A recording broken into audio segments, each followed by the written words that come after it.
बिस्मिल्लाहिर्रहमानिर्रहीम। मोहतरम नाज़रीन, अस्सलामु अलैकुम।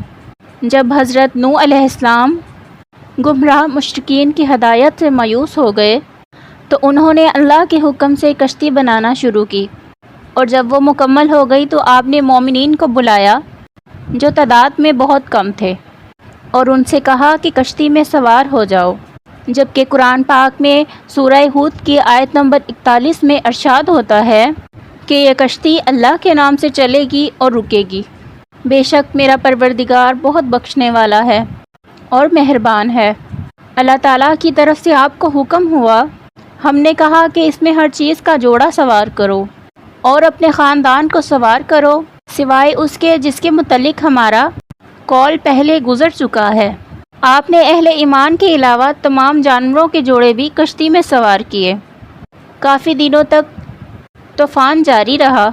जब तूफ़ान थमा और कश्ती एक मुकाम पर आ ठहरी तो हज़रत नूह अलैहिस्सलाम और दूसरे साहब ईमान कश्ती से नीचे उतरे और कारोबारी ज़िंदगी में मसरूफ़ हो गए। हज़रत नूह अलैहिस्सलाम ने घड़े बनाना शुरू किए। आप अलैहिस्सलाम मिट्टी से घड़े बनाते और उन्हें लोगों के हाथ फ़रोख्त करते, और उससे जो कीमत वसूल होती उससे अपनी ज़िंदगी की ज़रूरियात को पूरा करते। एक दिन एक फ़रिश्ता इंसानी सूरत में उनके पास आया और उनसे बहुत से घड़े ख़रीदे और उनकी कीमत अदा कर दी। फिर उसने एक एक घड़ा लेकर आपकी आंखों के सामने तोड़ना शुरू कर दिया। आपको उसका ये अमल नागवार गुज़रा।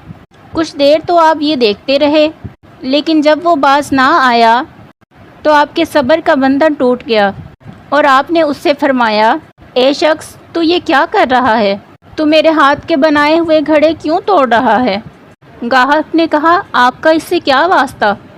ये घड़े तो मैं आपसे ख़रीद चुका हूँ और इसकी कीमत भी बराबर अदा कर चुका हूँ, और अब ये मेरी मलकियत है। मैं इनको तोड़ूँ तो आपको क्या एतराज़ है? हज़रत नूह अलैहिस्सलाम ने कहा, ये दुरुस्त है कि तूने ये घड़े ख़रीदे हैं, लेकिन ये भी हकीकत है कि मैंने इनके बनाने में बड़ी मुशक्क़त की है। अगरचे मैं इन्हें बेच चुका हूँ, फिर भी अपने हाथ की बनी हुई चीज़ को यूँ तलफ होता हुआ नहीं देख सकता। गाहक, जो कि दरअसल फ़रिश्ता था, उसने कहा कि आपने ये घड़े खल्क नहीं किए, सिर्फ बनाए हैं, इसके बावजूद तलफ होते हुए नहीं देख सकते, तो आपने अल्लाह से उसकी मखलूक तलफ करने की दुआ क्यों की? हज़रत नूह अलैहिस्सलाम ने उसकी ये बात सुनी और बहुत रोने लगे। आपकी सबो रोज़ नौहाउज़ारी में बसर होने लगी। आपने इतनी नौहाउज़ारी की कि लोगों ने आपका नाम ही नूह रख दिया, जिसके मायने हैं नौहाउज़ारी करने वाला। दोस्तों, उम्मीद करती हूँ कि आपको आज की वीडियो बहुत अच्छी लगी होगी।